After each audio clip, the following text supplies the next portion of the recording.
Eu não sei para que lado falar. Eu não sei se falo para cá, se falo para cá, se falo para cá, se falo para cá. Isso aqui parece mais um forno de fazer pizza. Eu tinha que aprender a ficar rodando para poder falar com vocês, mas eu tenho a preocupação de ficar tonto aqui. Eu queria dizer para vocês da minha alegria, da minha emoção, de voltar a São Bernardo do Campo para poder participar de uma festa extraordinária com meninos e meninas, com professores e professoras que muitas vezes foram tratados como se fossem invisíveis nesse país. Normalmente a elite política não enxergava uma grande parte da população brasileira. E o nosso desafio, que não é fácil, é dar visibilidade às pessoas negras, às pessoas brancas, às pessoas pobres, aos trabalhadores que só são lembrados em época de eleição para ser enganado, muitas vezes por políticos que não têm nenhum compromisso com vocês. E é por isso que de vez em quando a gente erra na mão e a gente destrói aquilo que a gente construiu. É muito difícil para um torneiro mecânico dar um aulão depois de falar os dois melhores ministros da educação que esse país já teve. O Haddad sabe que eu digo sempre, o Haddad foi o melhor ministro da educação que o Brasil teve. Quando o Camilo entrou, eu falei, Camilo, você tem um desafio, ser melhor do que o Haddad. E ele tem que trabalhar, porque quando terminar o mandato, a gente vai criar uma comissão de julgamento para ver quem foi o melhor. Os dois são da mesma altura, têm o mesmo sorriso, muito caráter, muita dignidade, muita competência, e a disputa entre vocês dois, quem vai ganhar é o povo brasileiro, são os estudantes brasileiros que vão fazer o Enem. Eu queria, nessa idade que vocês estão, vocês quando me veem aqui em cima, você fala, porra, tá falando um coroa ali. Ô cara, sabe qual é a minha vantagem sobre vocês? Sabe qual é a minha vantagem sobre vocês? É que vocês não sabem o que faz um homem de 80, e eu sei o que faz um garoto de 15, de 20, porque eu já tive essa idade. Eu já tive essa idade. Eu já tive muitos sonhos, e muitas vezes eu não tive a oportunidade de realizar o sonho que nós estamos tentando garantir para vocês. Eu nasci politicamente nessa cidade como presidente do Sindicato dos Metalúrgicos de São Bernardo do Campo. Foi na porta da Volks, na porta da Mercedes, na porta da Ford, na porta da ex-Brastemp que tinha aí, na porta da Villares, que a gente conseguiu fazer os mais importantes movimentos da luta dos trabalhadores no final dos anos 70, nos anos 80 e nos anos 90, com o Sindicato dos Metalúrgicos. E eu quero contar um pouco isso, porque muitas vezes, na idade que vocês estão, vocês têm um mundo de incerteza. Você tem um mundo de dúvida na cabeça de vocês.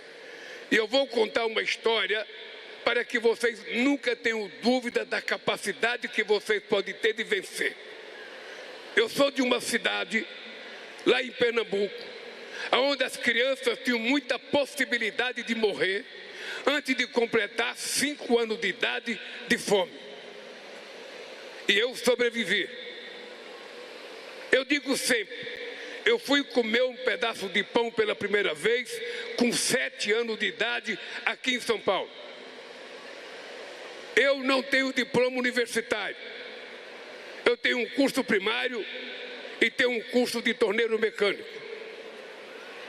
Eu fui o primeiro filho de uma mãe que abandonou o marido, porque nós viemos de Pernambuco para encontrar meu pai, porque ele deixou minha mãe grávida de mim em 1950 e veio para São Paulo.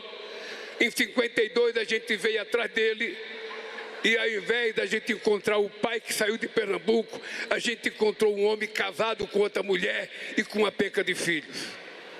A minha mãe, com 8 filhos, todos menores, teve a coragem e a dignidade de virar as costas para o meu pai e levou a gente para morar num barraco. E ela sozinha criou 8 filhos. E o caçulinha dela virou presidente da República desse país, a quem eu devo a criação e a educação que eu tive. E é exatamente essa história que eu quero que vocês gravem na cabeça de vocês. Ninguém, na idade de vocês, tem o direito de desistir. Ninguém. Por mais que se tenha dificuldade em casa, por mais que se tenha dificuldade financeira, por mais que às vezes as coisas não andem bem, não há possibilidade de vocês, na idade de vocês, desistirem. Porque o que faz a vida valer a pena, o que faz a vida valer a pena de verdade, é a gente ter um objetivo, é a gente ter uma causa e a gente perseguir. Então vocês imaginem, se o menino que nasceu em Pernambuco, que comeu pão pela primeira vez aos 7 anos de idade, que não tem diploma universitário, que foi o primeiro filho da minha mãe a ganhar mais que o salário mínimo, que foi o primeiro filho da minha mãe a ter um televisor, que foi o primeiro a ter uma geladeira, que foi o primeiro a ter um carro e uma casa, tudo por conta de um curso, e chegou à presidência da República. Se foi possível para mim, é possível para vocês. É possível para vocês. É plenamente possível. Quem sabe aqui esteja alguns ministros desse país. Quem sabe aqui esteja alguns futuros presidentes, governadores e deputados desse país.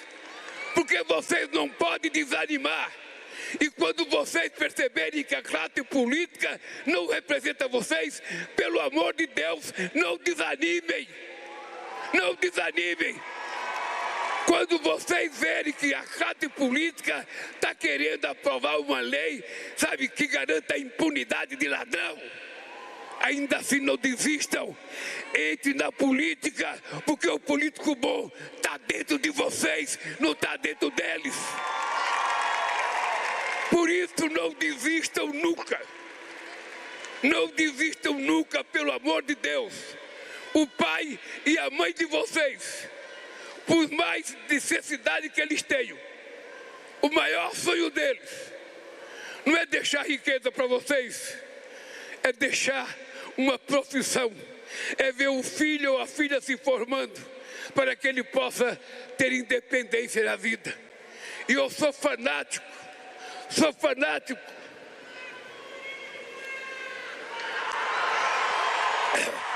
O que me faz ter obsessão pela educação é porque eu não tive a educação. Porque esse país nunca levou a sério a educação para o povo pobre. Nunca levou a sério. Eu digo em todas as palestras minhas, Cristóvão Colombo, em 1492, chegou em Santo Domingo, na República Dominicana. 1492. Em 1532, 40 anos depois, já tinha a primeira universidade em Santo Domingo. 40 anos depois. Cabral chegou aqui em 1500. E a primeira universidade brasileira só foi criada em 1920, 420 anos depois. Porque esse país era um país escravocrata. Esse país escravizava não apenas os negros que vinham da África, mas os nossos indígenas também eram escravizados e mortos, sabe, de tanto trabalhar cortando cana. Então, pobre não precisava estudar. Quem tinha que estudar era o filho deles, porque ia para a Inglaterra, ia para os Estados Unidos, ia para a França, ia para a Espanha, e o pobre ia cortar cana, ia trabalhar de pedreiro, ia limpar terreno, ia fazer fossa. Era esse o destino que estava traçado para nós. E eu quero dizer para vocês que o destino nosso somos nós que traçamos, e vocês serão o que vocês quiserem ser. Vocês serão o que vocês quiserem ser. É por isso que vocês não podem deixar de cobrar do governo. Cobrar, exigir. Porque se não exigir, a gente pensa que está tudo bem. E por que eu tenho essa obsessão?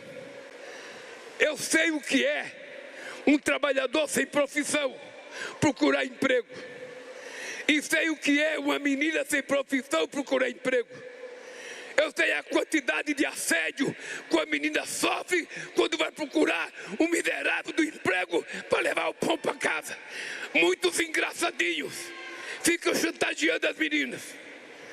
E é por isso que é importante vocês estudar. Porque um homem com uma profissão, ele tem um emprego melhor, ele tem um salário melhor, ele pode constituir uma família, ele pode ter uma casa, ele pode ter um carro, ele pode viver uma vida de respeito e de dignidade. Se ele não tiver uma profissão e ele chegar para procurar emprego e perguntar: o que você está para fazer? Nada. A gente que não sabe fazer nada não vale nada no mercado de trabalho. Ninguém nesse país, ninguém, sabe, é pobre porque quer. Ninguém é pobre porque quer. Ninguém gosta de se vestir mal, de comer mal. Ninguém gosta, todo mundo quer estar bem. Mas tem um sistema econômico que não permite, que há uma concentração de riqueza. E as pessoas pobres nascem pobres, o pai nasce pobre, o avô nasceu pobre. E eu acho que a gente não tem que aceitar isso como uma coisa de Deus. Isso é uma coisa dos homens. E nós temos que nos rebelar para mudar essa situação.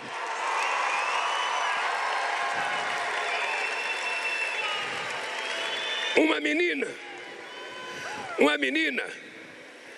ou uma mulher, uma profissão para ela é quase que uma coisa sagrada. Porque para a mulher uma profissão significa independência. Independência. Uma mulher não pode viver com alguém atrás de um prato de comida. Uma mulher não pode apanhar do marido porque ele paga o aluguel. Uma mulher tem que viver com outra pessoa se ela quiser viver. Por isso ela tem que ser tratada com respeito, com dignidade. E se ela tiver uma profissão,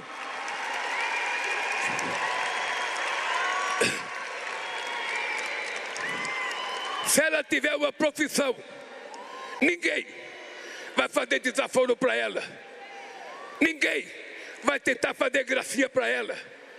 Ninguém vai tentar ficar, sabe, fazendo graça às custas das mulheres. Que mesmo a Constituição proibindo, a gente sabe que tem aumentado a violência contra a mulher. E a violência dentro de casa. E eu digo todo dia, porque eu tive um pai assim. Um homem que bate numa mulher, ele não é homem. Um homem que bate numa mulher, ele não é homem. Minha mãe era analfabeta, nasceu e morreu analfabeta. E ela dizia: meu filho, se um dia você tiver uma desavença com a sua mulher e você tiver que brigar com ela, nunca brigue e nunca levante a mão, saia de casa. É mais digno, é mais corajoso, é mais honroso, porque mulher não é saco de pancada de homem nenhum e de ninguém nesse mundo. Por isso a profissão para vocês é sagrada. Por isso eu aposto na educação. Porque não existe nenhum país do mundo que se desenvolveu sem antes investir na educação. Nós não queremos ser apenas exportador de soja, exportador de milho, exportador de minério de ferro. A gente quer exportar conhecimento, inteligência. A gente quer exportar valor agregado produzido pela nossa capacidade. Veja que coisa absurda. Veja que coisa absurda. Este país com 215 milhões de habitantes, descoberto em 1500, que teve um imperador, que teve um rei, que teve tantos fazendeiros, tantos advogados, tantos professores governando esse país, precisou chegar um operário metalúrgico para ser o presidente que mais fez universidade na história desse país e mais fez ensino técnico nesse país. Porque aqueles que podem mandar seus filhos estudar fora, não estou preocupado com aqueles que precisam estudar aqui. E eu tenho uma alegria imensa. Ainda é pouco, nós precisamos fazer mais. Eu estava falando para o Haddad agora. Nós aprovamos o pé de meia. O pé de meia,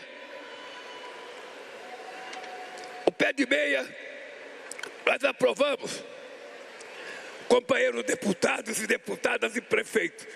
Nós aprovamos o pé de meia porque nós descobrimos pelo IBGE que 480 mil meninos e meninas do ensino médio estavam desistindo da escola para ajudar no orçamento familiar.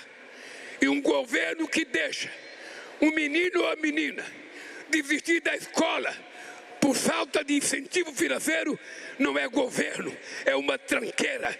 E por isso nós aprovamos o pé de meia, que já atende 4 milhões. E eu estava dizendo para o Haddad, nós temos 6 milhões de alunos no ensino médio. E a gente vai ter que discutir com muito carinho, com o Haddad e com o companheiro Camilo. Porque dentro da mesma sala de aula, tem um aluno que recebe o pé de meia e outro que não recebe. E às vezes a diferença de salário é 50 centavos, é 100 centavos. Então, nós precisamos aprovar a universalização do pé de meia para que todas as pessoas possam ter o direito de estudar. É difícil. A Faria Lima vai brigar com a gente. Os banqueiros vão reclamar. Nossa, esse governo está gastando 13 bilhões de reais com pé de meia. Poderia estar aqui na Faria Lima para a gente ganhar mais dinheiro. E nós não estamos gastando. Gastando a gente estaria se o dinheiro fosse para eles. Nós estamos investindo na sobrevivência da nossa juventude, na sobrevivência dos nossos negros, do nosso povo periférico, que muitas vezes não tiveram chance na vida.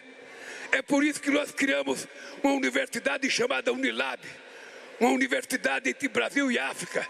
Tem a universidade está no Ceará, na cidade de Redenção, que é a primeira cidade que aboliu a escravidão no Brasil. Lá está estudando meninos e meninas de Angola, de Moçambique, de São Tomé e Príncipe, de Cabo Verde, de todos os países de língua portuguesa. E nós também fizemos uma universidade em Foz do Iguaçu, da América Latina. A gente quer formar uma doutrina latino-americana, com professor latino-americano, com estudante latino-americano, para que a gente possa sonhar que esse continente um dia vai ser independente, que nunca mais um presidente de outro país ouça falar grosso com o Brasil, porque a gente não vai aceitar. Não é uma questão de coragem, é uma questão de dignidade e de caráter. Porque dignidade e caráter vocês não comprarão em shopping, vocês não comprarão em free shop, vocês não comprarão, vocês adquiriram no berço. É o pai e a mãe de vocês que deu a sustentabilidade de caráter para definir o que a gente é. E cabe a nós do governo apenas abrir a porta para que vocês possam entrar com a energia de vocês, com a força de vocês, com o sonho de vocês e dizer: o Brasil do futuro será melhor do que o Brasil do presente. Não existe ninguém melhor do que ninguém. O que nós temos é gente com oportunidade e gente de oportunidade. Eu não quero prejudicar ninguém, mas eu quero que a filha da empregada doméstica possa fazer o Enem ao lado do filho da patroa dela e versar aquele que for mais qualificado. É apenas isso que eu quero. E é isso que vocês desejam. Portanto, meus queridos companheiros e companheiras, meus meninos e minhas meninas, se espelhe naquilo que eu vou dizer para vocês. A desgraça de quem não gosta de política é que é governado por quem gosta. E se quem gosta for uma tranqueira, vocês serão governados por uma tranqueira. Não coloquem raposa para tomar conta do galinheiro, que ele vai comer as galinhas. Esse país está na mão de vocês. Esse país está na mão de vocês. E vocês serão responsáveis. Se eu cheguei, vocês podem chegar. Se eu não tive chance, vocês estão tendo a chance. Pelo amor de Deus, agarre essa chance com as duas mãos. Se dedique. Esses dias o Camilo me levou uma menina, filha de um trabalhador rural, lá em Brasília. Ela passou em 5 vestibulares de medicina. 5 vestibulares. Era uma menina pobre. Ela contou para mim que ela entrou na igreja. Ela é evangélica. E ela sentiu uma voz dizendo para ela ser médica. E ela se dedicou a estudar. Se dedicou. Ela não teve sábado. Ela não teve domingo. Ela não tinha balada. Ela não tinha preguiça. Ela estudava. E ela passou em 5 vestibular de medicina. Todos vocês podem. Todos vocês podem. É só vocês quererem. Eu quero ser. Eu quero vencer. Eu quero ser médico. Eu quero ser engenheiro. Eu quero ser matemático. Eu quero ser filósofo. Eu quero ser psicólogo. Eu quero ser enfermeira. Sejam o que vocês quiserem. E nós estaremos para dar sustentação a vocês. Viva os cursinhos populares. Viva o Enem. E viva a juventude brasileira. Um beijo no coração.